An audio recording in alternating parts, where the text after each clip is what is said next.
বন্ধুরা বাজারে ভিডিও নিয়ে চলে আসলাম। দেখো দাদাভাই কী কী মাছ আনলো, চলো তোমাদের দেখাই।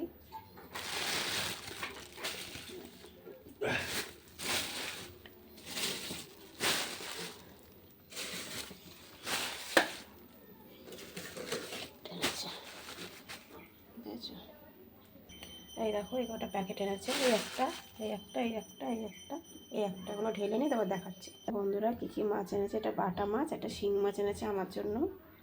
আর বাটা মাছ ছোটো ছেলে খুবই ভালো খায়। আর এই দেখো বড়ো ছেলের জন্য ওর বাবার জন্য ইলিশ মাছ এনেছে। বড়ো ছেলে ইলিশ মাছ সত্যি খুব ভালোবাসে, ইলিশ থাকলে আর কিছু লাগে না।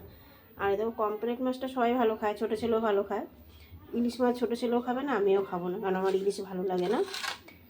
আর এই দেখো আমার তো আছেই জানো, এদের জন্য রোজ ভাত আর মাংস গলামেটে করতে হয়। তা কেমন, আর দেখি বাজার ব্যাগে আর কি সবজি এনেছে মাছের মধ্যে, এগুলো ধুতে হবে আবার। আর এই দেখো এগুলো এনেছে, ধনে পাতা টাতা এনেছে। এই দেখো মাছের ব্যাগের মধ্যে এই সবজি এনেছে, আরও সবজি এনেছে। তো আমার মাছের ভিডিওটা কেমন লাগলো অবশ্যই কমেন্ট বক্সে জানাবে বন্ধুরা। আর এত মাছ তো একদিনে রান্না করবো না, অনেক দিন আমাদের হয়ে যাবে। অল্প অল্প করে রান্না করব। তা কেমন লাগলো কমেন্ট বক্সে জানাবে।